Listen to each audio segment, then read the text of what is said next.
तो इस कहानी की शुरुआत हुई थी जीहोन से, एक हारा हुआ इंसान जिसके पास पैसे ना होने की वजह से उसकी फैमिली तक ने उसे छोड़ दिया था। जीहोन के पास अब अपनी बीमार मॉम के इलाज करवाने तक के पैसे नहीं थे। सर से पांव तक वो कर्ज में डूबा हुआ था। ऐसी सिचुएशन में जब उसके पास कोई रास्ता नहीं था, किसी ने उसे डेथ गेम खेलने का मशवरा दिया। लगभग 500 लोग ये डेथ गेम खेलने आए हुए थे।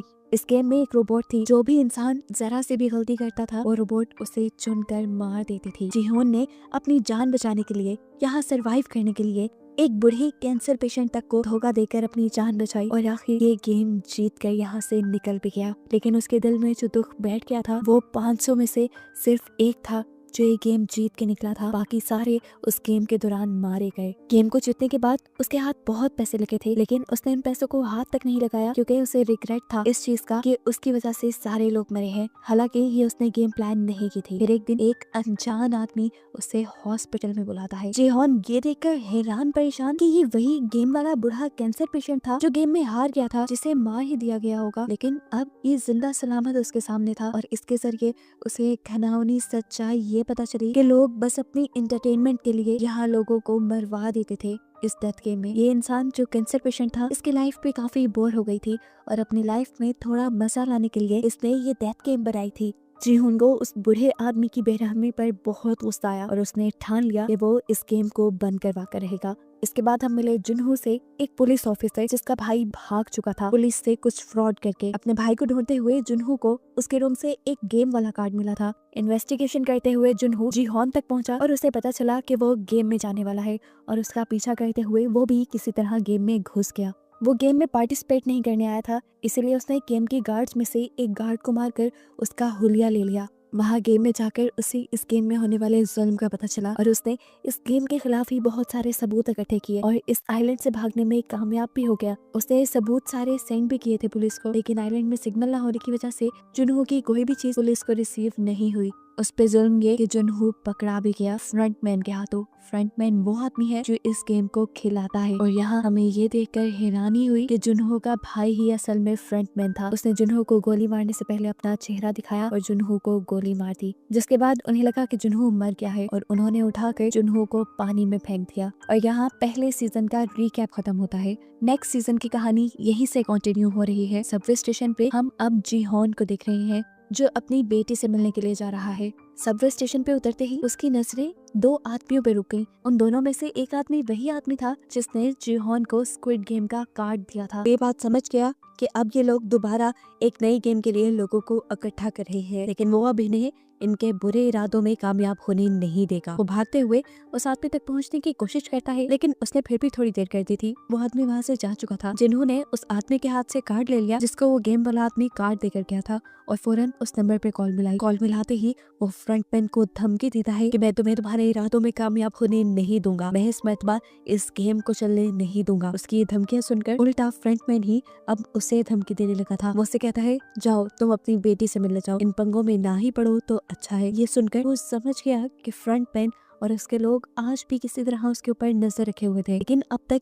ये कैसे मुमकिन था। वो समझ गया कि जरूर उसकी बॉडी में कोई ट्रैकर लगा हुआ है। फौरन वॉशरूम में जाकर वो ट्रैकर अपनी बॉडी में ढूंढने लग जाता और उसे कान के नीचे अपनी बॉडी में लगा ट्रैकर मिल भी जाता है, जिसे उसने एक कटर से कट करके निकाल दिया। सीन कट होकर यहाँ हमने जुनहो को देखा जिससे लास्ट सीजन में फ्रंटमैन यानी उसके अपने भाई ने पानी में गिरा दिया था। पता चला कि उसे पानी से एक फिशरमैन ने रेस्क्यू कर लिया था और अब वो हॉस्पिटल में एडमिट था। काफी दिन गुजरने के बाद जुनहो को इस टाइम होश आया है। दूसरी तरफ जीहोन जिसने अपनी बॉडी से ट्रैकर निकाला है, ट्रैकर निकालने के बाद वो अंडरग्राउंड हो गया ताकि स्क्विड गेम वाले उसे ट्रैक न कर पाए, जिसके बाद लगभग 2 माह का वक्त सीजन में गुजार दिया गया और हमें जिन्हो को दिखाया गया जो अभी तक अपने भाई को ढूंढ रहा है और ट्रैफिक पुलिस में है। अपने भाई को ढूंढने के साथ साथ उसका दूसरा मिशन स्क्विड गेम को बंद करने का भी बन गया था, क्योंकि उसने भी देखा था कि कैसे स्क्विड गेम में बेदर्दी से लोगों को मार दिया जाता था। वो जब ये केस अपने सीनियर से डिस्कस करने लगा तो किसी ने उसकी बात नहीं मानी, क्योंकि जब जिन्हो ने उस गेम के बारे में सारे सबूत इन लोगों को उस आइलैंड से सेंड किए थे तो वो इन लोगों तक पहुंच ही नहीं पाए थे और ऐसे सबने मान लिया था कि जिन्हो झूठ बोल रहा है। सीन कट होकर हमें जीहोन को दिखाया गया जिसे अब फ्रंटमैन ने ट्रैक कर लिया था। फ्रंटमैन उसका दरवाजा नॉक करता है। करते हुए जब जीहोन ने दरवाजा खोला तो फ्रंटमैन 2 कटे हुए सर उसके सामने लेके आया, जिनकी आंखें एकदम से खुल गई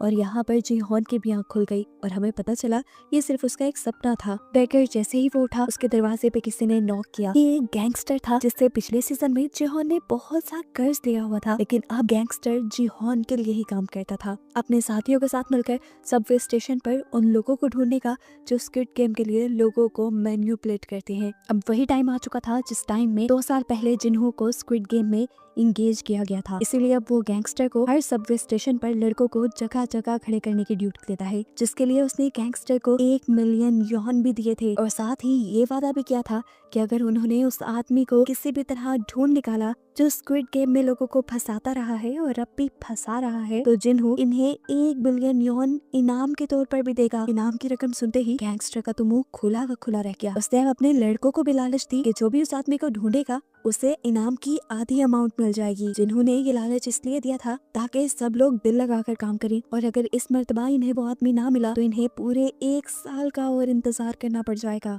और इस 1 साल में उस गेम के जरिए बहुत से लोगों की मौत भी हो जाएगी। दूसरी तरफ जिन्हों भी स्क्विड गेम वाला आइलैंड ढूंढने की कोशिश में है। ये काम वो उसी फिशरमैन के साथ मिलकर कर रहा है जिसने उसकी जान बचाई थी। जहाँ से जिन्हों उस फिशरमैन को मिला था, ये लोग उसके आसपास के सब आइलैंड देख चुके थे और अभी तक स्क्विड गेम वाले आइलैंड तक नहीं पहुँच पाए थे। सीन कट होकर हमें गैंगस्टर को दिखाया जाता है जो अपनी एक नई टीम को ट्रेनिंग दे रहा है। उसने सबको बताया कि उन लोगों को सबवे स्टेशन पे एक ऐसे आदमी को ढूंढना है जो सूट पैंट पहने हुए होगा, हाथ में उसका पैसे से भरा ब्रीफकेस होगा और वो सबके साथ दार्जी गेम खेलेगा और उसके बाद उन्हें एक कार्ड देकर जाएगा। सब अपने काम पर लग जाते हैं और काफी दिन के सब्र के बाद 2 आदमियों को आखिर वो बंदा मिल भी जाता है। सबवे स्टेशन पर ही 2 लोगों के साथ दार्जी गेम खेलते हुए वो उसकी लोकेशन अपने बॉस गैंगस्टर के साथ जिन्हों को भी भेज देते हैं और खुद भी उसका पीछा करना शुरू कर देते हैं, जो अब एक कन्वीनियंट स्टोर पर जाकर बहुत सारे ब्रेड्स और लकी ड्रॉ कार्ड्स खरीद कर भीख मांगने वाले लोगों के पास गया है। इन भीख मांगने वाले लोगों के सामने उसने 2 चॉइसेस रखी, एक ब्रेड और एक लकी ड्रॉ की। तकरीबन सभी लोगों ने लकी ड्रॉ चूज किया लेकिन कोई भी नहीं जीत पाया, जिसके बाद इस आदमी ने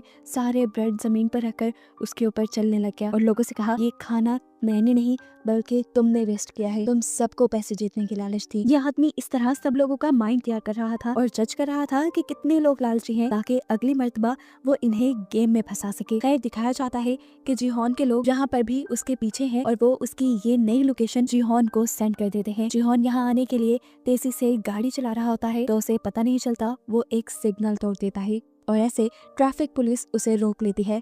इस टाइम ट्रैफिक पुलिस जिन्हों ही था और उसने नोटिस किया कि जीहॉन का रवैया कुछ अजीब सा है। चालान कटने पे उसने माफी नहीं मांगी, वो चिल्लाया नहीं बल्कि चालान देकर आगे बढ़ने की कोशिश की जैसे वो बहुत ही ज्यादा जल्दी में हो या कोई जुर्म करके भाग रहा हो। इसीलिए उसने जीहॉन की गाड़ी के नंबर से उसकी इंफॉर्मेशन निकाली तो उसे जीहॉन का नाम जाना पहचाना लगा और उसे याद आया कि जीहॉन को फॉलो करते हुए ही तो वो पिछली मर्तबा स्क्विड गेम के अंदर पहुंचा था। यहीं से अब जिन्हों ने जीहॉन के घर का एड्रेस भी ले लिया। सीन कट होकर दिखाया गया कि वो दोनों आदमी जिससे स्क्विड गेम वाला बंदा मिल गया था वो जीहॉन के आने से पहले ही उसको पकड़ने का फैसला करते हैं और डिसाइड करते हैं कि इनाम की रकम वो आधी आधी कर लेंगे। जब वो दोनों उस आदमी को मारने के लिए उसके करीब गए तो उसे आदमी का शिकार हो गए। जीहॉन जब तक यहाँ पहुंचा तो उसे सिर्फ सड़क पे लगा खून दिखाई दिया और वो समझ गया कि वो दोनों उसके लोग उस जालिम आदमी के हाथों मारे गए। ऊपर से देखने को मिला कि वो आदमी जीहॉन पर नजर रख रहा था। जीहॉन के जाने के बाद जब वो कमरे में आया तो पता चला कि उसने जीहॉन के आदमियों को अब बंदी बनाया हुआ है। वो इनके साथ भी डेथ गेम खेलता है क्योंकि उसे भी डेथ गेम खेलने में मजा आता था। गेम तो बच्चों वाली थी, स्टोन पेपर सीजर, पर उसने शर्त रखी थी जो हारा वो मारा जाएगा। ऐसे ही जब उनका एक साथी हारता है तो यह आदमी उसे गोली मार कर खत्म कर देता है और फिर दूसरे आदमी से जिन्हों का एड्रेस पूछता है। जिन्हों का एड्रेस पता चलते ही वो उस आदमी को छोड़कर वहाँ से चला गया। यहाँ शाम में जिन्हों जब अपने घर पहुँचा तो वो आदमी उससे पहले ही उसके घर में छुपा बैठा था।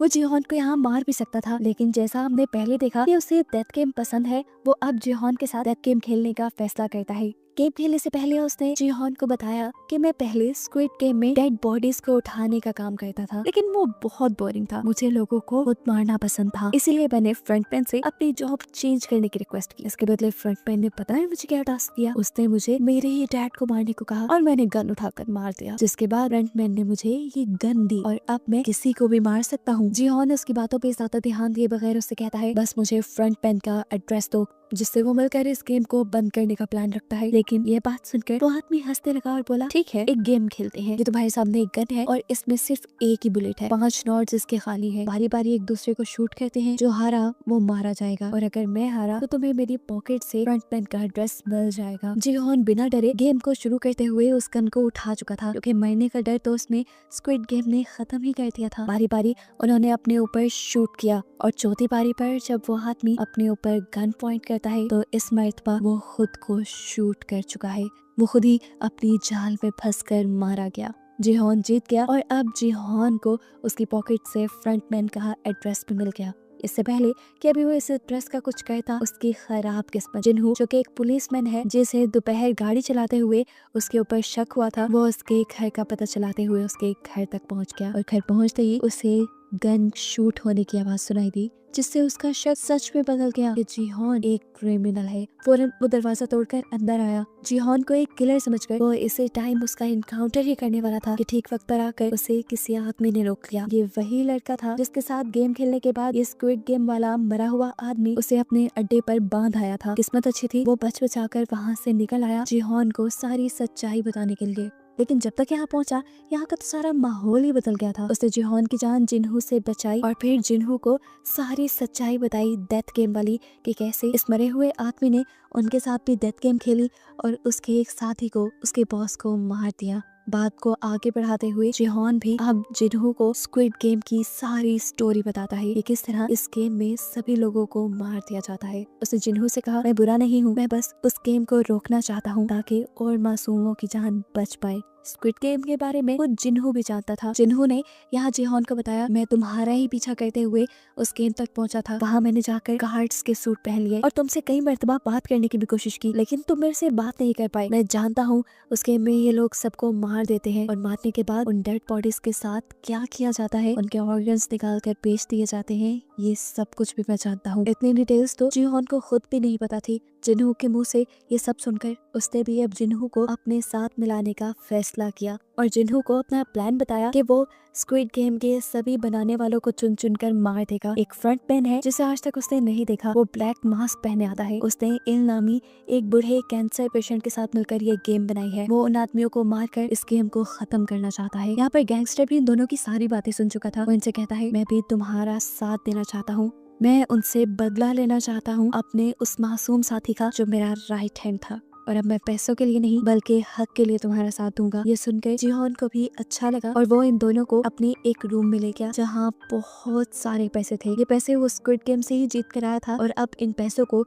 वो स्क्विड गेम को बंद करने के लिए ही इस्तेमाल करेगा। जिहोन इन लोगों को दिखाता है कि उसने ब्लैक मार्केट से बहुत सारी गन्स भी परचेज की हुई थी और एक सीक्रेट जगह भी बनाई हुई थी उसने, जहां वो अपनी ट्रेनिंग करता था। लेकिन इतना सब काफी नहीं था, उसे लड़ाई के लिए काफी सारे और लोगों की भी जरूरत थी। जिहोन अब जिन्हू को अपनी पुलिस वाली जॉब पे छोड़ने को कहता है ताकि ये लोग अपना मिशन अच्छे से कंप्लीट कर पाए। सीन कट हो गए। अब हमें एक न्यू कैरेक्टर नियोल को दिखाया जाता है। ये एक गरीब लड़की है और उसकी जॉब है होटल में बनी कॉस्ट्यूम पहनकर बच्चों को खुश करने की। उसके पास रहने को कोई घर भी नहीं, वो इसी होटल की बेसमेंट में रहती है। इसी जॉब में न्योल के साथ एक छोटी बच्ची बहुत ज्यादा अटैच हो गई है जो रोज यहाँ पे विजिट किया करती थी। लेकिन अफसोस की बात है कि उस बच्ची को बोन मैरो कैंसर है और बोन मैरो ट्रांसप्लांट करवाने के लिए उसके डैड के पास ज्यादा पैसे नहीं और अब वो बच्ची मरने वाली है। एक दिन उस बच्ची को इमरजेंसी में हॉस्पिटल एडमिट कराया जाता है, जो सुनकर नियोल भी तड़प कर उसे हॉस्पिटल में देखने के लिए जाती है। वो इस बच्ची की मदद करना चाहती है लेकिन उसके पास तो खुद तक के लिए पैसे नहीं। इस बच्ची को क्या बचाएगी वो। रात होने पर हम नियोल को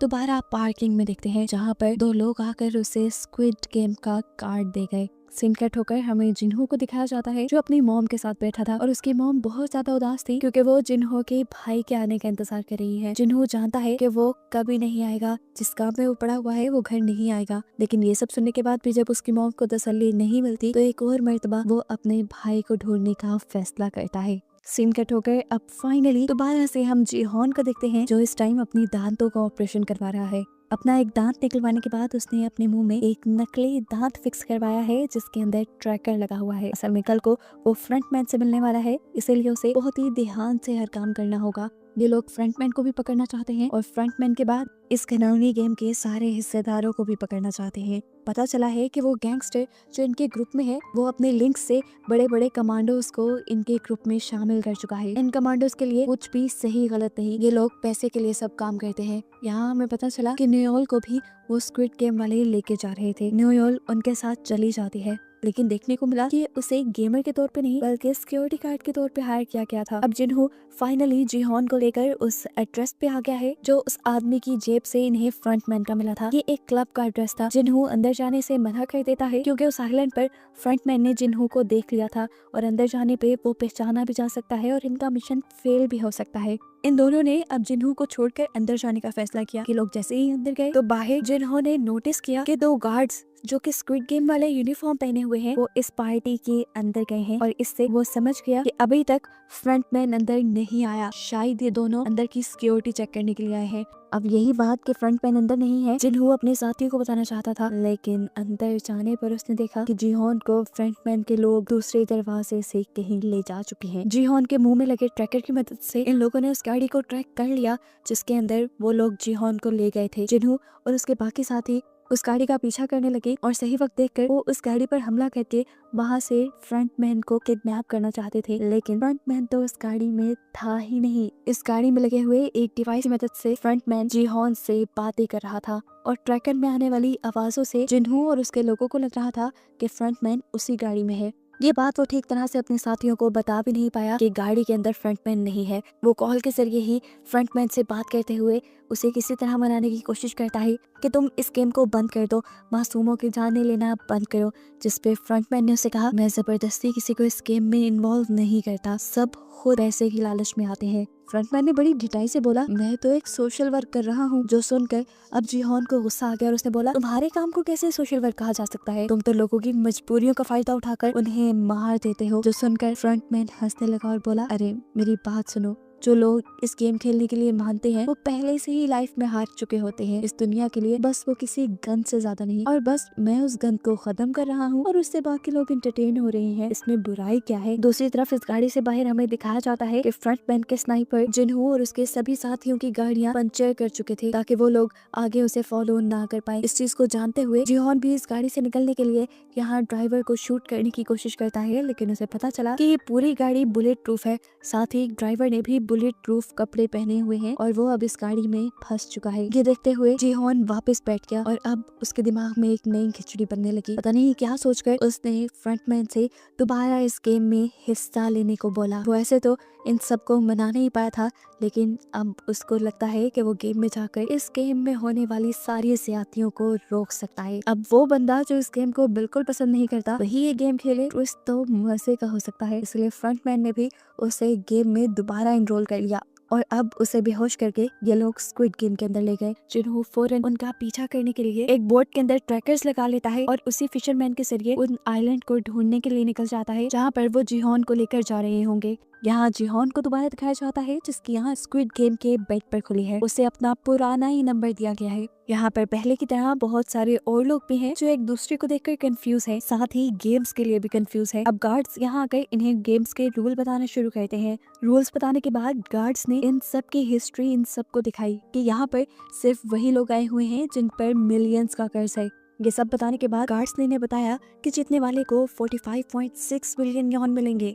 इस गेम के पूरे 6 राउंड होंगे। एक दिन में एक राउंड खेला जाएगा और हर गेम के बाद वोटिंग भी होगी क्या इन्होंने ये गेम कंटिन्यू रखना है या नहीं। और अगर ये लोग गेम बंद करने का डिसाइड करते हैं तो सभी प्लेयर्स को जीते हुए पैसे डिवाइड करके दे दिए जाएंगे। ये एक नया रूल था। जिहोन जान गया कि ये उसी की वजह से डाला गया है। आगे बढ़कर सबने कॉन्ट्रैक्ट साइन कर लिया। जिहोन ने देखा तकरीबन सभी रूल्स पुराने थे, बस कुछ एक आध नए थे। इसके बाद यहाँ एक एक करके सभी प्लेयर के पिक्चर्स ली गई। इस गेम को खेलने यहाँ पर कोरिया का एक फेमस रैपर भी आया हुआ था जिसे देखकर सब हैरान थे। उसके साथ पिक्चर भी बनवाना चाहते थे। उसने सबसे वादा किया कि यहाँ से बाहर जाते ही वो सबको एक एक पिक्चर देगा। यहाँ देखने को मिला कि जिहोन का एक दोस्त भी यहाँ आया हुआ था और ये लोग तकरीबन 3 साल बाद मिल रहे थे। जिहोन जिहोन के गायब होने की वजह से उसका एक दोस्त उससे बहुत ज्यादा नाराज था। तब जिहोन उसे कहता है, मैं बाहर जाकर तुम्हें सब सच बता दूंगा, तुम इस जगह गलत आ गए हो, तुम्हें नहीं आना चाहिए था, और अब अगर तुम्हें अपनी जान प्यारी है तो जिस तरह मैं कहूँ तुम्हें उस तरह ही करना है। खैर अब गेम भी शुरू होने वाली थी, सभी लोग बाहर ग्राउंड पे आ गए। ये पुराना ही ग्राउंड था। जिहोन समझ गया कि ये गेम भी पुराने वाली ही है। सीन कट होकर अब हमें जिन्हो को दिखाया गया जो जिहोन का ट्रैकर ट्रैक करते हुए आइलैंड तक पहुंच भी गया है, लेकिन यहाँ उन्हें कोई ऐसी फैसिलिटी नहीं मिली जिसमें गेम खेली जा रही हो। ट्रैकर को ट्रैक करते हुए ये लोग एक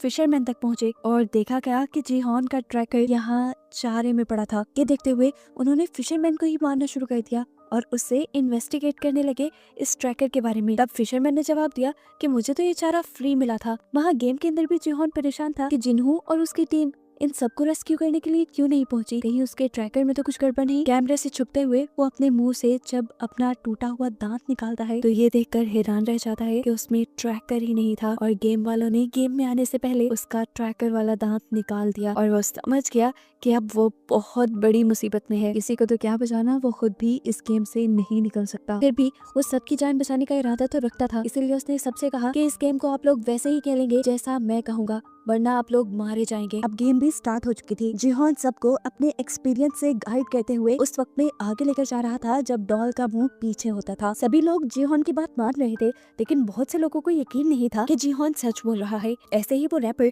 अपने सामने वाली लड़की के कान के नीचे मक्खी देखकर उसे उड़ाने को कहता है। वो लड़की पीछे मुड़कर उसे देख के हंसने लग जाती है। उसके मुड़ने की मूवमेंट डॉल ने डिटेक्ट कर ली थी और स्नाइपर से उसके सर पे शूट करके उसे मरवा दिया। इससे सब लोग एकदम से बुखलाकर भागने लगे। हालांकि जिहोन उन्हें मना भी कर रहा था। फिर जो हिला वो मारा गया। अब सबको यकीन आ जाता है कि जिहोन की बात मानना ठीक है। जिहोन अब सबको लाइन में आगे बढ़ने को कहता है, जिससे डॉल बहुत कम इनकी मूवमेंट को डिटेक्ट कर पा रही थी। सब पैनिक भी थे। इसी पैनिक कंडीशन को कंट्रोल करने के लिए रैपर अपनी ड्रग ले लेता है और मदहोश होकर बहुत सारे अपने सामने वाले लोगों को धक्का दे देता है। इसी वजह से इन लोगों को स्नाइपर गोलियां मार देते हैं और ये सभी मारे जाते हैं। जिसके बाद डॉल के पीछे मुंह करते ही ये सब रेसिंग लाइन की तरफ भागते हैं। बहुत सारे लोगों ने तो लाइन क्रॉस कर ली, लेकिन यहाँ एक आदमी ने जिहोन से मदद मांगी, जिसे यहाँ के लोगों ने मारने के लिए उसके पाँव पे गोली मारी थी, मगर वो बच गया था। कैट नामी एक प्लेयर और जिहोन उसे सहारा देकर उसे बचाकर लाइन के दूसरी पार तो ले आते हैं, लेकिन उसकी बुरी किस्मत के एक स्नाइपर ने उसके सर पे शूट करते हुए उसे मार डाला और ये स्नाइपर नियोल ही थी। उसकी इस हरकत से सारे गार्ड्स को भी गुस्सा आया था। यहाँ पे कोई भी गार्ड सर पे गोली नहीं मारता था। सर पे गोली मारने से लोगों की बॉडी के ऑर्गन्स जल्दी डैमेज हो जाते थे, जिनको इन स्क्विड गेम वालों ने बेचना होता था। नेक्स्ट सीन में जिन्हो को दिखाया जाता है, जो अब परेशान है कि वो जिहोन को कहाँ ढूंढे। ये बात वो समझ गया था कि यहाँ करीबी किसी भी आइलैंड पे स्क्विड गेम वाली फैसिलिटी नहीं होगी, क्योंकि यहाँ गेम वालों ने उसे खुद भेजा था। फिलहाल ये लोग यहाँ से वापस आने का प्लान करते हैं, क्योंकि समुद्र में तूफान भी आने वाला है। फिर सीन कट होकर हमें दोबारा सारे प्लेयर्स को दिखाया जाता है। सारे प्लेयर्स बहुत ज्यादा घबराए हुए थे गेम में होने वाली मौत से। अब जैसे ही गार्ड्स इनके रूम में आते हैं, सब और भी ज्यादा डर जाते हैं और इनसे माफी मांगते हैं और कहते हैं प्लीज हमारी जान बख्श दो। लेकिन गार्ड्स उन्हें गेम के नए रूल बताने आए थे। गार्ड्स ने बताया कि 500 में से इस गेम के बाद सिर्फ 365 लोग बचे हैं। वो सबको ऊपर मनी बॉक्स में देखने को कहता है, जहाँ पे बहुत सारे पैसे गिरे थे। गार्ड बताते हैं कि अभी वोटिंग होगी और अगर सब लोग यहाँ से जाने का फैसला करेंगे तो ये पैसे सभी लोगों में डिवाइड हो जाएंगे। अब गार्ड्स ने इनकी जीती हुई अमाउंट उन्हें बताई। अगर वो अमाउंट सब में डिवाइड होती तो ये पैसे एक एक इंसान को बहुत कम मिलते और सभी लोगों का कर्जा उससे ज्यादा था। इसीलिए बहुत से लोगों ने गेम कंटिन्यू करने का डिसाइड किया। सबका फैसला बदलते देखकर जिहोन सबको समझाता है, अगर यहाँ रहे तो वैसे भी मारे जाएंगे, लालच नहीं करो, यहाँ से जाने के लिए वोट दो। जिहोन की ये बात सुनते हुए इन सबके पीछे बैठी हुई एक तांत्रिक, जो कि एक प्लेयर भी थी, वो बोलती है कि हमारी मौत जहाँ लिखी होगी वहीं पर आएगी, मौत से ना डरो। ये बात सुनने के बाद सभी लोगों ने वोटिंग स्टार्ट कर दी। जिहोन सबसे पहले आगे बढ़ा और उसने गेम रोकने के लिए वोट किया। एक एक करके लोग आगे बढ़े और बहुत से लोग गेम को ना रोकने के लिए भी वोट कर रहे थे और ये देखकर जिहोन की जान निकल रही थी। आखिर ये वोटिंग टाई हो गई। आधे लोगों ने यहाँ से निकलने का और आधे लोगों ने यहाँ रुकने का फैसला किया। अब बस एक इंसान ऐसा था जिसके वोट पे ये सारा रिजल्ट था और वो था नंबर 1। अब नंबर 1 प्लेयर आगे आया और उसने यहाँ गेम में रुकने का फैसला किया और सिर्फ एक बंदे की वजह से ये गेम कंटिन्यू हो गई। हमें देखने को मिला ये बंदा कोई और नहीं बल्कि इन्हू है, फ्रंटमैन जो कि खुद यहाँ पर प्लेयर बन के अब आ चुका है। अब इसके बाद हमें मरे हुए लोगों के कॉफिन दिखाए जाते हैं, जिनमें से कुछ पर क्रॉस के निशान बने थे, जिसका मतलब था कि उन लोगों के इन्हें ऑर्गन्स निकालने हैं। और 2 आदमी जब ये काम कर रहे थे तब उनको सिर्फ एक ही डेड बॉडी के ऑर्गन्स ठीक मिले और उन्होंने अंदाजा लगाया कि एक सिक्योरिटी गार्ड जानबूझकर सर पे गोली मार रहा है, जिससे ऑर्गन जल्दी फेल हो जाते हैं। ऐसे उनका ये कारोबार तो बंद हो जाता, इसीलिए वो फौरन इस चीज की खबर फ्रंटमैन को देते हैं। अब सीन कट होकर हमें सभी प्लेयर्स को दिखाया जाता है, जिनमें जीहॉन तो बहुत ज्यादा परेशान है, क्योंकि वो जानता है इस गेम में जो भी पार्ट लेता है वो मर जाता है। इसी सब के दौरान इन्हू बाकी सभी प्लेयर्स को लेकर उसके पास आया और उसने जीहॉन से कहा, देखो तुम पहले भी इस गेम में आ चुके हो, तुम एक्सपीरियंस्ड हो, तुम हमारी मदद कर सकते हो, जिससे हम लोगों की जान भी बच जाए और हमें पैसे भी मिल जाएं। ये सुनने के बाद जीहॉन उन्हें बताता है कि पिछली मर्तबा हमने दूसरी गेम डलजूना गेम खेली थी, जिसमें शुगर कैंडी के अंदर से हमने शेप्स निकालनी थी। ट्रायंगल सबसे इजी शेप थी और अम्ब्रेला सबसे ज्यादा हार्ड। ये सुनकर इन्हू बोला, जिसने अम्ब्रेला चुना होगा वो तो सबसे बड़ा बेवकूफ होगा। उसकी ये बात सुनकर जीहॉन को याद आया कि पिछले सीजन में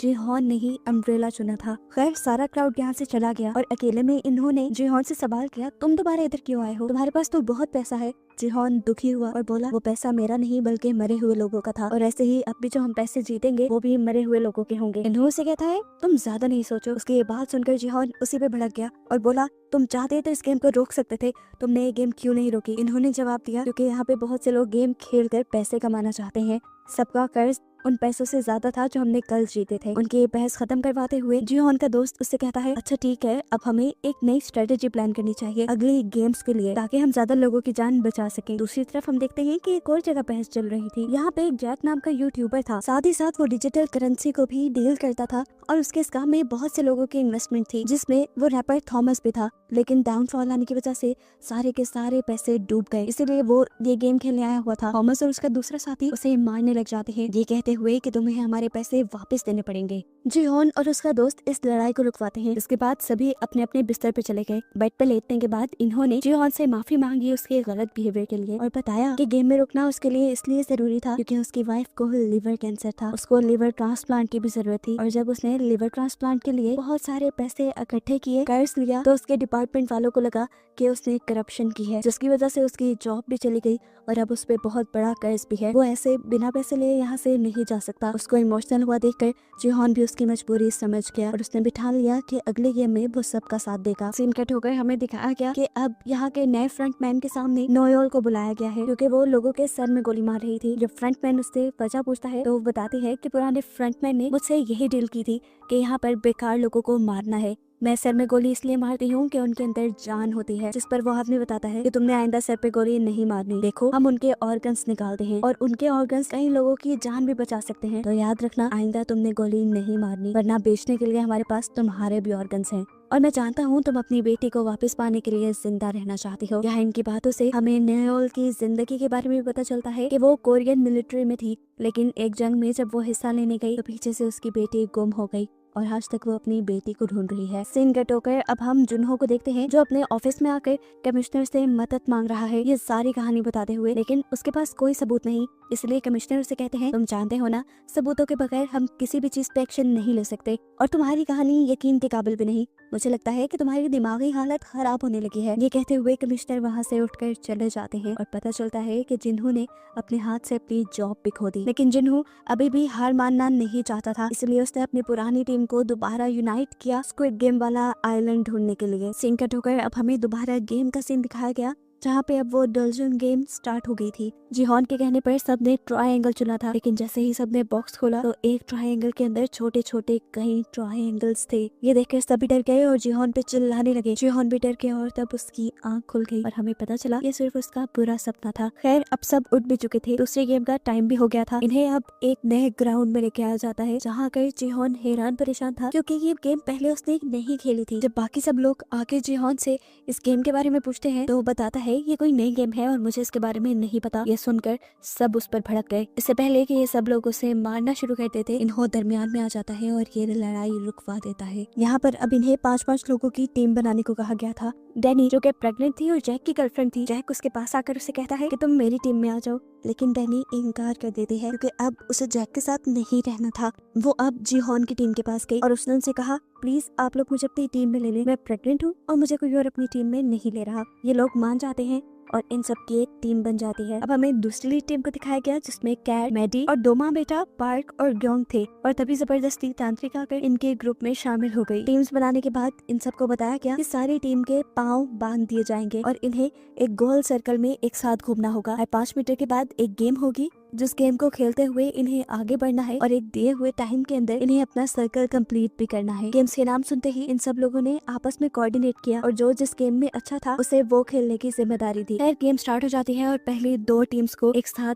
खेलने के लिए दिया जाता है। पहली टीम डाची को बहुत अच्छे से खेलती है और तेजी से आगे बढ़ती है, लेकिन वो स्टोन को स्टोन से मारने में कामयाब नहीं हुए। स्टोन उनका आगे गिर गया था। एक साथ जब ये लोग उसे लेने के लिए आगे बढ़ गए तो गिर गए। टाइम काफी वेस्ट हो रहा था। खैर वो इस राउंड को भी पार करके आगे बढ़ गए। अगला गेम था इन्हें लट्टू को घुमाना, जो पहली मर्तबा में तो इनका एक टीम मेंबर नहीं कर पाया, लेकिन अगली मर्तबा में उसने ठीक से कर लिया। जबकि दूसरी टीम वो तो अभी अपनी पहले ही राउंड में फंसी हुई थी। फिर वक्त खत्म हो गया और दूसरी टीम को गोलियां मारकर स्क्विड गेम वालों ने मार दिया और वो टीम जिसने काफी सारे राउंड पूरे कर लिए थे वो भी अपना टाइम पे सर्कल कंप्लीट नहीं कर पाई थी और ऐसे उन्हें भी गोलियां मारकर मार दिया गया। ये देखकर सभी बहुत ज्यादा डर गए, घबरा गए। यहाँ पर अब सब लोगों की लाशें उठाई जा रही थी। एक बंदा अभी जिंदा था, मरा नहीं था। इन्होंने उसको भी उठाकर कॉफिन में डाला और उसके कॉफिन पे क्रॉस का निशान बना दिया। लेकिन फिर यहाँ पर नेओल आई और उसने आकर उस आदमी के सर पे गोली मारते हुए उसे जान से मार डाला। ये चीज फ्रंटमैन ने भी देख ली थी और उसकी इस हरकत से फ्रंटमैन के साथ उसके सारे गार्ड भी गुस्से में आ गए। खैर अब अगली टीम की बारी आ गई। ये कैट की टीम थी।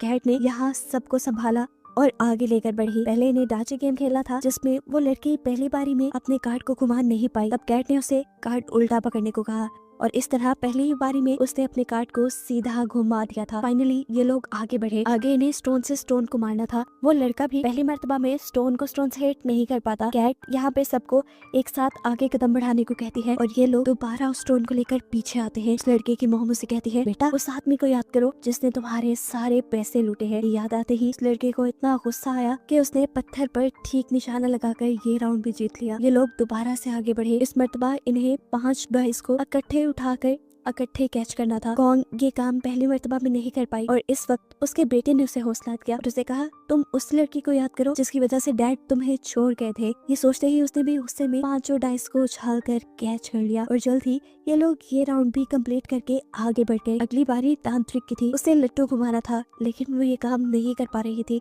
पहली मर्तबा दूसरी मर्तबा जब ये काम नहीं कर पाती तो वो रोने लग जाती है और कहती है, हम सब बस अब मर जाएंगे। उसका हौसला टूटते देखकर कैट उसे जोर जोर से थप्पड़ लगाती है और लट्टू उसकी आंखें करीब करते हुए कहती है, अगर तुमने ये नहीं किया तो मैं तुम्हें मार दूंगी। वो लड़की अब कैट से डर गई और उसने तेजी से लट्टू को बनाकर घुमाया और फाइनली ये लोग ये राउंड भी जीत गए। अगले राउंड में इन्हें पॉम पॉम को पाँव से उछालना था और ये काम करना था कैट ने सबका मुंह दूसरी तरफ करवाया और बड़ी ही आसानी से पॉम पॉम को 5 मरतबा उछाल कर ये लोग आगे बढ़े और फाइनली टाइम से पहले ही इन्होंने अपना पूरा सर्कल कंप्लीट कर लिया। उनकी इस जीत से सब लोग इस तरह खुश थे जैसे सब लोग जीत गए हों। लेकिन दूसरी वाली टीम जो वक्त पे अपना सर्कल कंप्लीट नहीं कर पाई, उन्हें गोलियों से भूनकर मार दिया गया। फिर इसी तरह गेम चलती रही। कोई टीम जीती तो कोई हारी और जो हारी उन्हें गोलियों से मार दिया गया। आखिरी बारी आई जिहोन की टीम की। उन्होंने अपनी साथ वाली टीम को भी ऑल द बेस्ट कहा और गेम स्टार्ट कर दी। पहला गेम डैनी ने खेला, दूसरा गेम जिहोन के दोस्त ने खेला, तीसरा गेम खेला उनके ग्रुप में आए हुए ली ने, जिसने पहली ही बारी में 5 डाइस को उठाकर अपने हाथ में कैच कर लिया था और उसने बताया कि वो इस गेम में एक्सपर्ट है क्योंकि वो अपनी बहनों के साथ ही खेलता रहा है। चौथा गेम इन्होंने खेलना था, उसे लट्टू को घुमाना था। पहली मर्तबा वो ठीक नहीं कर पाता और ये लोग आगे जाकर इकट्ठे उस लट्टू को उठाते हैं। दूसरी मर्तबा जब वो ये करने लगता है तो जानबूझकर वो लट्टू को पीछे फेंक देता है। उसकी ये चाल किसी को समझ नहीं आ रही थी। ये लोग पीछे से लट्टू को लेकर आए और अब इन्होंने ऐसा ड्रामा किया कि जैसे वो अपने हारने से बहुत ज्यादा परेशान है, वो अपने आप को मारने लगा। तो जिहोन ने उसे समझाया कि देखो तुम याद करो कि बचपन में तुम ये कैसे घुमाते थे, और इस मर्तबा इन्होंने लट्टू को ठीक से घुमा दिया। अगली बारी जिहोन की थी। उसे पम पम को 5 मर्तबा पाँव से हिट करना था। 4 मर्तबा तो उसने आसानी से कर लिया, लेकिन 5वीं मर्तबा पम पम आगे की तरफ बढ़ा। इससे पहले कि वो जमीन से टकरा जाता, इन्होंने जिहोन का पाँव आगे करके ये गेम जितवा दी और वो लोग वक्त से पहले जीतकर बहुत खुश हुए। लेकिन उनके साथ वाली टीम वो वक्त से पहले या वक्त पर वो काम नहीं कर पाई और इस तरह वो टीम मारी गई। ये देखकर जिहोन को काफी दुख हुआ है। वो अपने रूम में वापस आ गए जहाँ बहुत से लोग उन्हें जिंदा देखकर इसलिए नाराज थे क्योंकि उन्हें लग रहा था कि अब जीते हुए पैसे डिवाइड हो जाएंगे। इसी दौरान गार्ड्स भी रूम में आ गए। गार्ड्स ने इन्हें इस गेम के जीतने वाली प्राइस इन्हें दिखाई और बताया कि इस मर्तबा 110 लोग मरे हैं और अब सिर्फ 255 लोग बाकी रह गए हैं जिस लिहाज से हर जीतने वाले के पास अब 78 मिलियन युआन आ सकते हैं। और अब दोबारा वोटिंग होगी। अगर लोग इस गेम को बंद करने के लिए वोट करेंगे तो ये पैसे सब में डिवाइड हो जाएंगे। बहुत से लोगों को ये पैसे बहुत कम लग रहे थे। जिहोन ने अपनी टीम को कहा कि तुम लोग गेम को बंद करने के लिए वोट करना, तुम लोग को जितने पैसे चाहिए मैं यहाँ से निकल कर तुम्हें दे दूंगा। जिहोन की बात उसकी टीम ने मान ली और सबसे पहले इन्होंने वोट किया गेम बंद करने के लिए। दूसरी बारी पार्क की थी। पार्क की मॉम गोंग ने उसे कहा कि तुम गेम बंद करने के लिए वोट करना, देखो हमारे दोनों के पैसे मिलाकर तुम्हारा कर्जा उतर जाएगा। लेकिन पार्क ने इस गेम को कंटिन्यू रखने का फैसला किया क्योंकि उसका कर्जा कहीं ज्यादा था और उसने अपनी मॉम को अपने कर्जे के बारे में नहीं बताया था। वोटिंग आगे बढ़ती रही। देखते ही देखते देखने को मिला कि बहुत सारे लोगों ने ये गेम कंटिन्यू रखने की बात की है। ये देखते हुए जिहोंग और इन्हू लोगों पर भड़कने लगे और बोले, इतने सारे लोगों के मरने के बावजूद भी आप लोगों को ये गेम कंटिन्यू रखनी है। तब एक अंकल बोले, तुम क्या जानो, हमारे ऊपर बहुत सारा कर्जा है, हमें पैसे लेकर ही यहाँ से निकलना है। ऐसे ही एक दूसरा लड़का बोला, मैं अगर बाहर गया तो वैसे भी मर जाऊंगा, तो बेहतर नहीं है कि यहाँ रहकर पैसे कमा लूं या फिर यहीं पर मर जाऊं। उनकी बातों का जिहोन के पास कोई जवाब नहीं था। वोटिंग खत्म हो गई। आखिरी वोट जिहोन को ही देना था। उसने गेम बंद करने के लिए तो वोट दिया, लेकिन उसके वोट का कोई फायदा नहीं था क्योंकि ज्यादा लोग इस गेम को कंटिन्यू रखना चाहते थे। वोटिंग खत्म होने के बाद पार्क ने देखा कि गोंग ने उसकी मॉम से नाराज है। उसने जाके अपनी मॉम को मनाना शुरू किया और बताया, मेरे ऊपर बहुत ज्यादा कर्ज है और जिन लोगों से मैंने वो कर्ज लिया है वो इतने खतरनाक है कि अगर मैंने उनके पैसे वापस ना किए तो वो मेरे सारे और कर्ज निकाल कर बेच देंगे। उसकी ये बात सुनकर गोंग ने उसे माफ कर दिया और यहाँ पार्क ने भी उसे प्रॉमिस किया कि अगले मरतबा मैं गेम को बंद करने के लिए ही वोट करूंगा। यहाँ हमने जिहोन के दोस्त जैंग को देखा। उसने भी इस गेम को कंटिन्यू रखने के लिए वोट किया था और उसकी इस हरकत से जिहोन बिल्कुल टूट चुका था। जिहोन ने अपनी टीम को वादा भी किया था कि वो उन्हें सारे पैसे दे देगा। तब जैंग ने उससे माफी मांगी और बोला, मैंने एक आदमी के बहुत सारे पैसे लुटाने हैं, मुझे यहाँ से पैसे लेकर ही जाना था, लेकिन मैं वादा करता हूँ कि अगली गेम के बाद मैं भी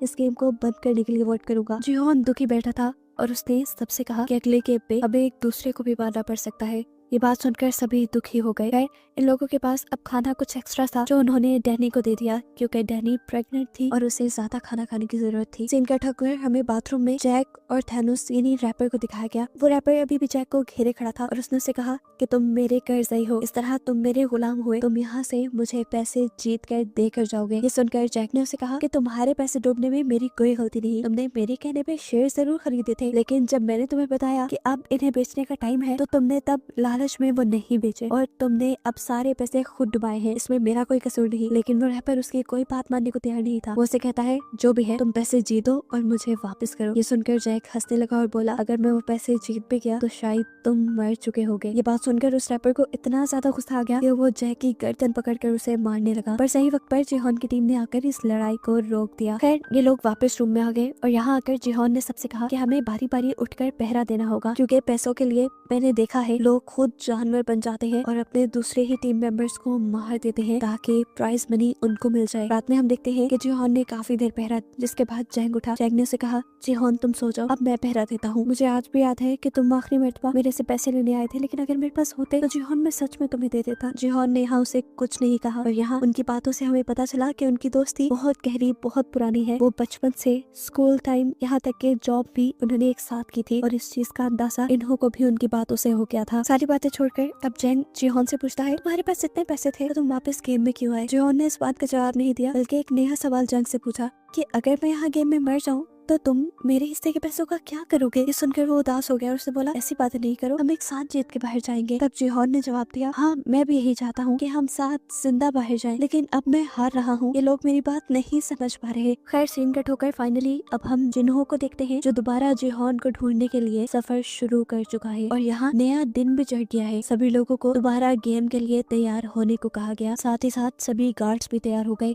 सभी प्लेयर्स को एक बड़े से हॉल में लेकर जाया गया जहाँ पर एक स्टेज घूम रहा था। सभी को उस पर खड़ा होना था। स्टेज के घूमने पर इन्हें एक नंबर दिया जाएगा, उतने नंबर की टीम बनाकर इन्हें यहाँ के किसी भी रूम में जाकर उस रूम को लॉक करना है, जिसके बाद बचे हुए लोगों को मार दिया जाएगा और अगर रूम में दिए गए नंबर से ज्यादा या कम लोग हुए तो उन्हें भी मार दिया जाएगा। ये सुनकर सभी लोग अपनी स्ट्रेटेजी बनाने लगे कि उन्हें ये गेम कैसे खेलनी है। स्टेज पे घूमना शुरू हो गया और इन्हें 10 का नंबर दिया गया। 30 सेकंड में इन्हें 10 लोगों की टीम बनाकर किसी रूम में जाना था। जिहोन की टीम और कैट की टीम जल्दी से एक रूम में चली गई और उन्होंने जाकर वो दरवाजा लॉक कर लिया। जल्दी से 30 सेकंड गुजर गए और जो भी लोग बाहर खड़े हुए थे उन्हें गार्ड्स ने गोलियों से भून दिया और ये देखकर जिहोन बहुत ज्यादा दुखी हुआ। उनके रूम में इस टाइम तांत्रिक भी खड़ी थी जिसने उन सबको बोला कि तुम सब मेरी वजह से जिंदा हो। ये कहते ही सबने मुड़कर उसकी तरफ देखा। जिहोन ने भी। जिहोन को देखकर वो बोली, तुम अगर अभी तक जिंदा हो समझो यहाँ बहुत बड़ा कुछ होने वाला है। कोई भी उसकी बातों पे ज्यादा ध्यान नहीं दे रहा था। अगले राउंड के लिए ये लोग दोबारा स्टेज पे आ गए। स्टेज घूमा और इन्हें अगला नंबर मिला 4 का। सभी लोगों ने जल्दी जल्दी अपनी टीम तोड़ी और कमरों की तरफ आ गए। कैट की टीम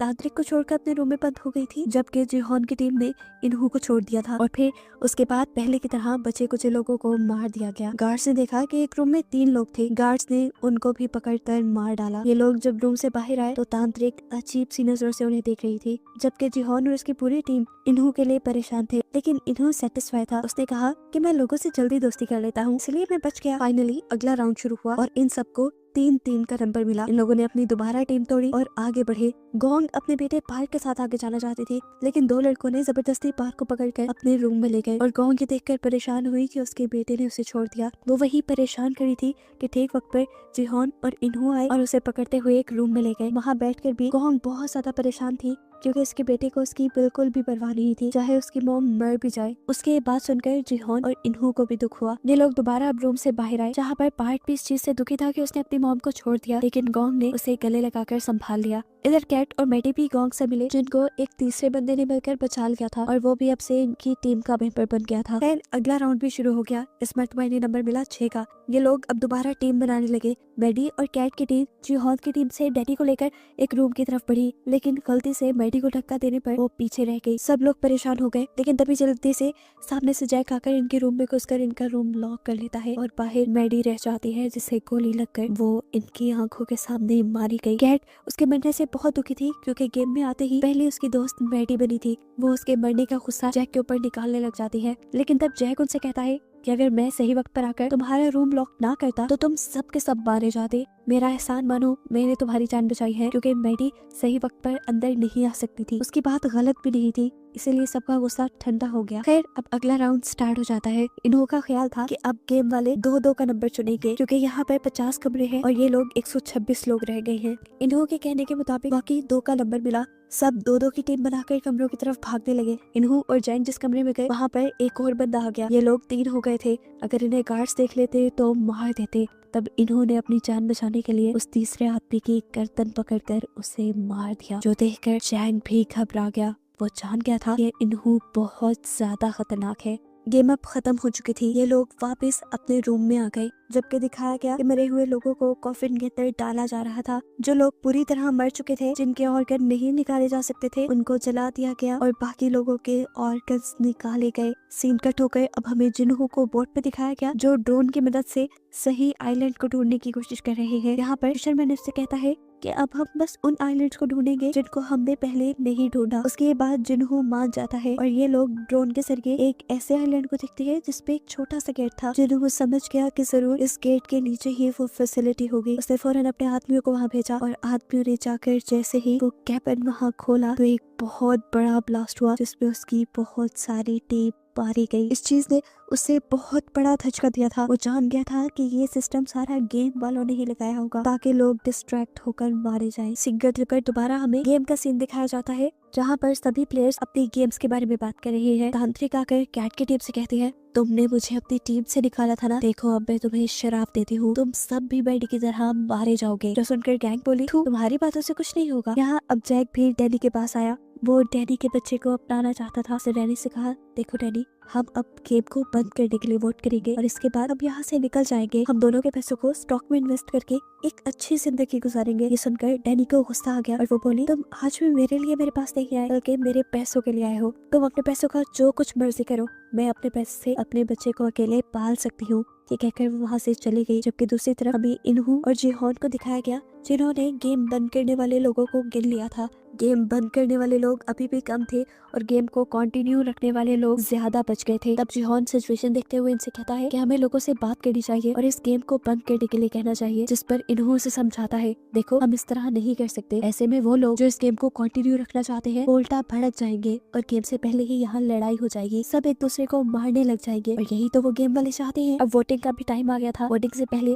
गार्ड्स ने आकर इन सब लोगों को बताया कि अब बचे हुए लोग सिर्फ 100 रह गए हैं और अगर 100 के 100 लोग यहाँ से निकलने का डिसाइड करते हैं तो हर एक को 365 मिलियन यौन मिलेंगे, जो सबके लिए तकरीबन काफी थे। वोटिंग स्टार्ट हो गई। इस पर वोटिंग काफी क्रिटिकल थी क्योंकि जितने लोग यहाँ से निकलने के लिए वोट कर रहे थे उतने ही लालची लोग ये गेम कंटिन्यू रखने के लिए भी वोट कर रहे थे। दिखाया गया कि तांत्रिक के कहने पर एक लड़की ने गेम को कंटिन्यू रखने का वोट दिया है, जिससे गेम को कंटिन्यू रखने वाले लोग ज्यादा हो गए हैं। लेकिन अच्छी बात थी कि अभी इन्हों का वोट बचा हुआ था। सभी उसे देखकर डर गए और सबसे ज्यादा डरा जैंग। जैंग जो उसका कारनामा देख चुका था रूम में एक आदमी को मारने का, वो ये बात जिहोन को बताने लगा। लेकिन उससे पहले ही इन्होंने उनके हक में वोट देकर उसकी इस बात को काट दिया और सब लोग खुश हो गए। लेकिन अभी तो वोटिंग टाई हो गई थी। इस वोटिंग का कोई रिजल्ट नहीं निकला। तब गार्ड्स ने कहा कि अब वोटिंग सुबह को दोबारा होगी। सुबह तक के लिए कोई फैसला नहीं है। अब सभी लोग जिन्होंने ये गेम को खत्म करने के लिए वोट दिया था वो सभी परेशान बैठे थे कि पता नहीं सुबह क्या होगा। तब एक आदमी मशवरा देता है कि हम उनके किसी एक आदमी को बनाकर अपनी साइड कर लेते हैं। ये सुनते ही पार्क आगे बढ़ा और उसने बोला कि अगर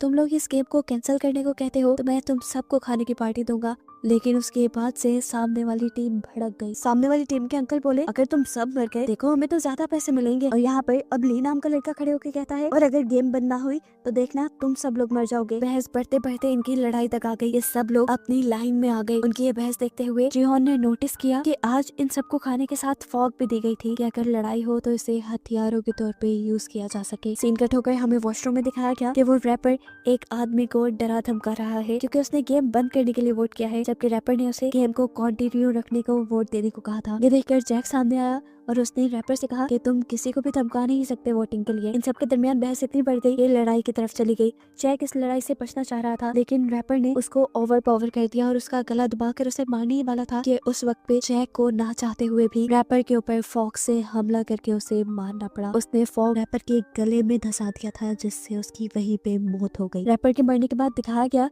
कि सिर्फ जैक और रैपर के दरमियान में ही नहीं बल्कि यहाँ सभी लोगों के दरमियान में लड़ाई चल रही थी और वॉशरूम के बाहर गार्ड्स पहरा दे रहे थे क्योंकि वो तो खुद चाहते थे कि ये लड़ाई होती रहे। यहाँ अब हॉल में बताया गया कि कैसे बहुत सारे लोग वॉशरूम में लड़ाई करके मारे गए हैं और उनके मरने से इनकी अमाउंट में और ज्यादा पैसा भी डाला गया। ये करने के बाद अब सारे लोग वापस आए और इन्होंने बताया कि कैसे वॉशरूम में वोटिंग को लेकर लड़ाई हो गई थी। सीन कट होकर यहाँ पे हमें जिन्हों की बोट को दिखाया जाता है जिसमें एक आदमी की तबीयत खराब हो रही थी। वो उल्टी करने के लिए जब बाहर आया तो उसने देखा कि फिशरमैन जिसे जिन्हों अपना साथी समझ रहा है वही उसके सिस्टम में गड़बड़ी कर रहा था और यहाँ हमें रिवील हुआ कि असल में वो भी गेम वालों का ही एक मेंबर है। जब फिशरमैन ने देखा कि जिन्हों के एक गार्ड ने उसे देख लिया है तो वो उस गार्ड को ही उठाकर पानी में फेंक देता है। इतनी ही देर में जिन्हों भी शोर सुनकर बाहर आया तो ये फिशरमैन बहाना बनाने लगा, असल में यहाँ की सब चीजें खुली थी, मैं तो उसे देखने के लिए यहाँ आया हूँ। यहाँ एक फ्लैशबैक से हमें ये भी पता चला कि फ्रंटमैन यानी इन्होंने ही इस आदमी को यहाँ भेजा था उसके भाई यानी जिन्हों को उससे दूर रखने के लिए और साथ ही साथ जिन्हों का ख्याल भी रखने के लिए। यहाँ अब गेम में दिखाया जाता है कि ये लोग अपने अपने लोगों को गिन रहे हैं कि नए लोगों के मरने से वोटिंग पर कितना असर पड़ा है। गिनने पे पता चला कि गेम को कंटिन्यू रखने वाले 2 लोग मरे थे जबकि जिहोन की टीम का एक बंदा मरा था। अगर सुबह वोटिंग होती तो ये लोग जीत जाते, लेकिन जिहोन जानता था कि वोटिंग अब ऐसे नहीं होगी। रात में ये लोग जरूर किसी ना किसी को मार डालेंगे। सीन कट होकर दूसरी तरफ हमें गार्ड्स को दिखाया गया जो इस टाइम अपने इलीगल बिजनेस में बिजी हैं। वो पानी के रास्ते ऑर्गन्स को यहाँ से लेकर निकल रही हैं ताकि ऑर्गन्स को अच्छे दामों में बेचा जा सके। यहाँ दिखाया गया कि कुछ गार्ड्स को ब्लैक मास्क ने तैयार करवाया क्योंकि यहाँ पर एक नई गेम चलने वाली है। ये गेम मर्डर की गेम है। इधर यही बात जिहोन ने भी सभी टीम मेंबर्स को बता दी कि जरूर गार्ड्स क्या ये लोग आज रात को हमें मारने की कोशिश करेंगे, ऐसा पहले भी हो चुका है। ये सुनकर सभी लोग घबरा गए। जिहोन अब इन सबसे कहता है कि अगर हम लोगों को अपनी जान बचानी है तो हमें गेम वाले मेंबर्स को ही मार देना चाहिए, लेकिन ये इतना आसान नहीं था। तब जिहोन बोला, अगर हम चाहे तो कर सकते हैं। ऊपर वाले फ्लोर्स में वो अथॉरिटीज रहती हैं, हम गार्ड्स को मारकर उनकी गन से लेंगे और जाकर अथॉरिटीज को मार देंगे ताकि ये गेम ही बंद हो जाए। इन्हों बोला, ये बहुत खतरनाक रास्ता है, ऐसे में हमारे भी बहुत से लोग मारे जाएंगे। जिस पर जिहोन बोला, हमारे लोगों के मरने के कम चांसेस हैं क्योंकि गेम वालों को अंदाजा भी नहीं है कि हम उनकी अथॉरिटीज के ऊपर हमला करने वाले हैं। ये सुनकर इन्हों अजीब सी नजरों से उसे देखकर बोला, हाँ सच में उन्हें अंदाजा नहीं है। फिर सीन कट हुआ और हमें आधी रात का सीन दिखाया गया। जिहोन और उसके बहुत सारे साथी बेड्स के नीचे छुप गए थे क्योंकि वो जानते थे कि अब जो लड़ाई होने वाली है उसमें बहुत से लोग मारे जाएंगे। उनकी टीम के ज्यादा लोग इसलिए छुप गए ताकि वो नजरों में ना आए और उनको कोई मार ना पाए। सुबह वोटिंग होने पर वही लोग, जिहोन ये भी जानता था कि गार्ड्स ज्यादा लोगों को मारना नहीं चाहते क्योंकि अगर ज्यादा लोग मर गए तो उनकी गेम में मजा ही नहीं रहेगा। इसीलिए जब गेम को कंटिन्यू रखने वाली टीम ने जिहोन की टीम पर हमला किया और कुछ ही लोगों को मारा तो फौरन ही गार्ड्स भी आ गए इस लड़ाई को रोकने के लिए। गार्ड्स अब यहाँ गिरे हुए लोगों को चेक करने लगे कि क्या वो मर गए हैं। इन्हीं लोगों में जिंदा जिहोन की टीम भी छुपी हुई थी, जो एकदम से गार्ड्स को पकड़कर उनकी गन्स छीनने में कामयाब हो जाते हैं। असल में ये उनका प्लान था कि लड़ाई होने के बाद वो इस तरह मरने का ड्रामा करेंगे और गार्ड्स जब उनके करीब आएंगे तो वो गन्स छीन लेंगे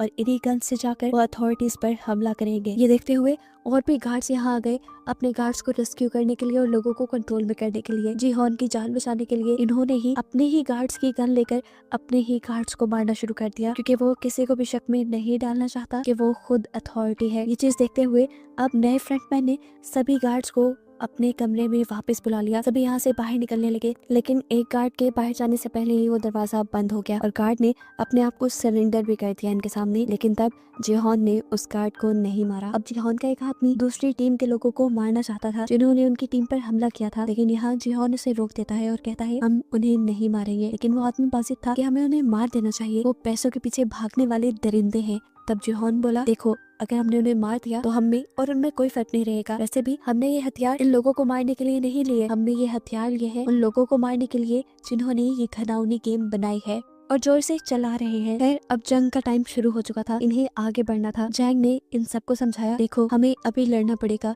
क्या पता इसके बाद हमें मौका मिले या ना मिले। बहुत से लोग आगे बढ़े। पार्क भी इस जंग में उनका साथ देना चाहता था, लेकिन गोंग ने उसे रोक लिया। बहुत से लोग अब जंग के लिए आगे बढ़े। इन्होंने गार्ड्स की गन्स ले ली और कैट ने उन सबको गन्स चलाना सिखाई, क्योंकि वो पहले मिलिट्री का मेंबर थी। यहाँ अब तैयार होने के बाद जिहोन ने उस गार्ड का मास्क उतारा और देखा कि वो तो एक छोटा सा बच्चा था। ये देखने के बाद अब उसने कहा कि चलो हमें अपने बॉस के पास लेकर चलो। ये गार्ड अब उनको रास्ता बताने लगा। जैसे ही ये लोग बाहर निकले तो बहुत सारे गार्ड्स ने इन्हें देखकर इनके ऊपर हमला शुरू कर दिया और इन्होंने भी जवाब में फायरिंग की और यहाँ पर जंग का एक बहुत ही जबरदस्त माहौल बन गया। बहुत सारे गार्ड्स जैसे इनकी गोलियों से मर रहे थे तो ये भी गार्ड्स की गोलियों से बच रहे थे। यहाँ पर कैट ने एक जबरदस्त काम किया, यहाँ के सारे सीसीटीवी कैमरास को गोलियां मार के तोड़ दिया, जिससे कोई उनके ऊपर नजर न रख पाए। फाइनली अब ये लोग कंट्रोल रूम तक पहुंच गए थे। गार्ड ने जिहोन को बताया कि इस कंट्रोल रूम को आप मेरे मास्क की मदद से खोल सकते हैं। उसने जैसे ही अपना मास्क जिहोन को दिया तो पीछे उसे फ्रंट मैन दिख गया और ये देखते ही उसकी जान निकल गई। फ्रंट मैन जो इस टाइम प्लेयर ही बना हुआ था इन्हो। इससे पहले कि ये लोग कंट्रोल रूम तक जाते, ऊपर से गार्ड्स ने दोबारा इनके ऊपर गोलियां बरसाना शुरू कर दी। ये लोग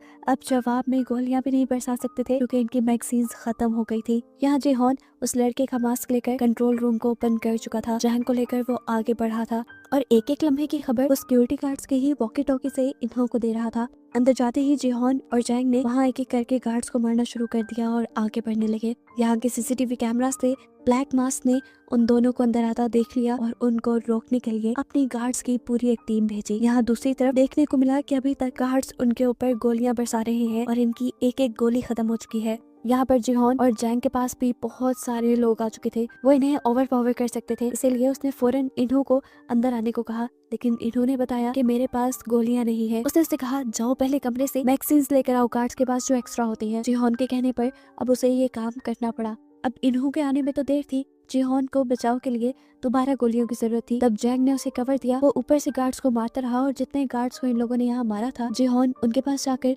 उनके मैगजीन ले आया। यहाँ देखने को मिला कि ली वापस हॉल में आ चुका था। उसने यहाँ पर मौजूद गार्ड्स की मैगजीन इकट्ठी करना शुरू कर दी और पार्क ने भी इस काम में उसकी मदद की। दूसरी तरफ हमें दिखाया गया जब इन्हों को ये फील हुआ कि जिहोन दोबारा कहीं से मैगजीन लेकर उनके गार्ड्स को मारता जा रहा है तो सिचुएशन खराब देखकर वो जिहोन के पास आया और जिहोन को डिस्ट्रैक्ट करने के लिए वो बोला, मैंने बाहर एक नक्शा देखा था, मुझे लगता है कि कंट्रोल रूम तक जाने का पीछे से भी एक रास्ता है, मैं वहाँ जाकर तुम्हें कवर देता हूँ, तुम वहाँ से कंट्रोल रूम तक जाओ। जिहोन उसकी बात मान गया और उसके बहकावे में आते हुए उसे अपनी आखिरी मैगजीन भी जिहोन ने दे दी। यहाँ दिखाया गया कि ली जैसे ही वहाँ से बाहर निकला मैगजीन को ऊपर ले जाने के लिए तो गोलियों की आवाज ने उसे बुरी तरह डरा दिया। वॉकी टॉकी से कैट उसे ऊपर की तरफ बुला रही थी, लेकिन वो वॉकी टॉकी को अब नीचे फेंक देता है क्योंकि ऊपर जाने का उसके अंदर हौसला नहीं। ये सुनकर कैट उसे गालियां देती है और खुद मैगजीन लेने के लिए नीचे आने का फैसला करती है। अब दोबारा हमें इन्हों को दिखाया गया जो पीछे रास्ते में तो चला गया था, लेकिन अब उसे एक नया कवर लेना था। उसने वॉकी टॉकी से ऐसे एक्टिंग करके जिहोन को मैसेज दिया कि जैसे वो गार्ड के हमले में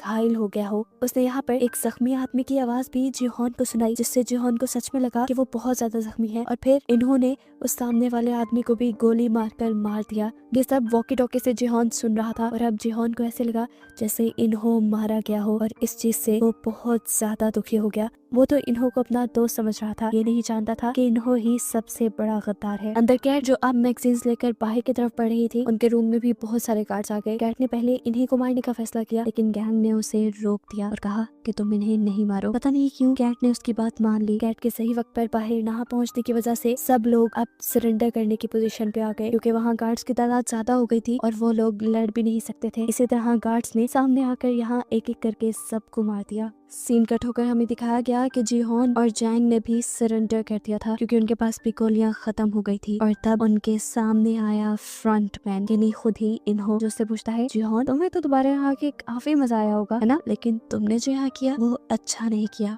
और इसकी अब तुम्हें सजा मिलेगी। वो अब उसके ऊपर बंदूक तानता है, लेकिन मार देता है जैंग, यानी उसके दोस्त को, ताकि उसके दिल में दर्द बढ़ जाए। अपने फ्रेंड को मरता देखकर जिहोन जोर से चिल्लाया और बस यहीं पे ये सीजन खत्म हो गया, बहुत सारी मिस्ट्रीज के साथ कि आखिर यहाँ जीता कौन, यहाँ के पैसे किसको मिलेंगे और जिन्हो इन लोगों को ढूंढ भी पाएगा या नहीं, ये सब देखने को मिलेगा हमें नेक्स्ट सीजन में।